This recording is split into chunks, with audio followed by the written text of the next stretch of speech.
Ilan sa kanila ay sina Terence Calatrava, former Undersecretary of Office of the Presidential Assistant of the Visayas of the Philippines, Kong Roman Romulo of Pasig City, Kong Jojo Ang of Usmag Ilonggo Party List, Congressman Patrick Michael Vargas of Quezon City, Kong Juan Carlos Arjo Aitaide of Quezon City, Nicanor Nicky Briones of AGA Party List, Congressman Marcelino Marcy Teodoro of Marikina, Congressman Florida Robes of San Jose del Monte, Bulacan, Congressman Leandro Jesus Madroño of Romblon, Congressman Benjamin Benji Agarao Jr., Congressman Florencio Gabriel Bemnoel of Anwaray Party List, Kong Leo de Ode Tariela of Occidental Mindoro, Congressman Reynan Arrogancia of Quezon Province, Kong Marvin Rillo of Quezon City, Kong Teodoro Haresco of Aklan, Kong Antonieta Yudela of Zamboanga Sibugay, Kong Dean Asisio of Caloocan, Kong Marivic Pilar of Quezon City. 21. Mayroon ding mga kinatawa ng ilang politiko na nakikipagtakbo sa amin upang manghingi ng porsyento kapalit ng mga porsyento ng mga proyekto. Ang mga porsyentong ito ay 25% ay pinipili sa amin bilang karaniwang kalakaran na wala akong kakainang tanggihan. Ilan sa kanila ay sina Regional Director Eduardo Virgilio of DPWH Region 5, Director Ramon Ariola III of Unified Management UPMO, District Engineer Henry Alcantara, DPWH Bulacan First, Undersecretary Robert Bernardo, District Engineer Aristotle Ramos of DPWH Metro First, Pasig City, District Engineer Manny Bulusan of DPWH North, Manila Deo, District Engineer Edgardo Sipingol of DPWH Bulacan Subdeo, District Engineer Michael Rosaria of DPWH Quezon Second Deo. Karamihan sa mga kawani ng DPWH na nabanggit sa itaas ay paulit-ulit na binabanggit ang delivery ng pera ay para sa kaisaldi ko na dapat at least 25%. Si Kong Marvin Rillo naman ay ilang beses na binabanggit ang pangalan ni Speaker Martin Romualdez bilang kanyang malapit na kaibigan.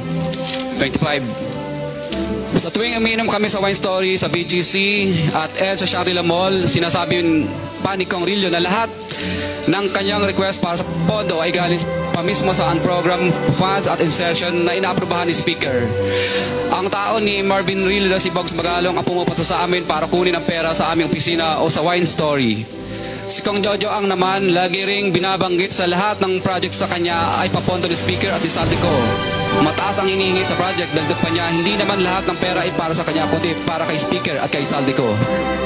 Sa lungsod ng Pasig naman, lumapit sa akin ang DPWH Project Engineer na si Angelita Garucha para kolektahin ang parte ni Kong Roman Romulo sa flood control projects noong number 28. Pagdating ng 2025, si District Engineer Aristotle Ramos ang sumunod na nagpakilala na bagman ni Kong Roman Romulo kung saan 30% ang kanyang hiningi ay para kay Kong Roman Romulo.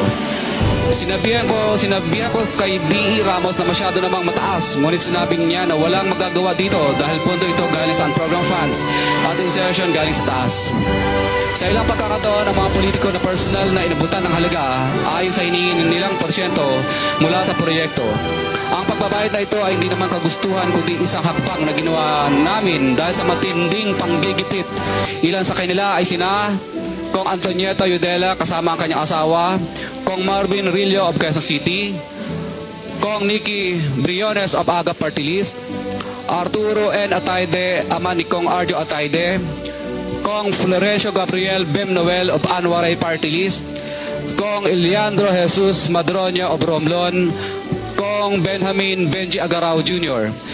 Bagamat naging matinding pagsubok ang kabawasan ng pondo na nakalaan sa proyekto, pilit at matapat namin sinusunod ang bawat espesifikasyon na nakasaad sa Program of Works na nakasaad sa proyekto ng DPWH. Nakakasiguro kami na nagawa namin ng maayos at matapat ang bahagi o phase ng proyekto na na-award sa amin. Sa katunayan, hindi kami mababayaran ng DPWH kung hindi ito dumaan at pumasa sa maraming material testing na naaayon sa design ng DPWH.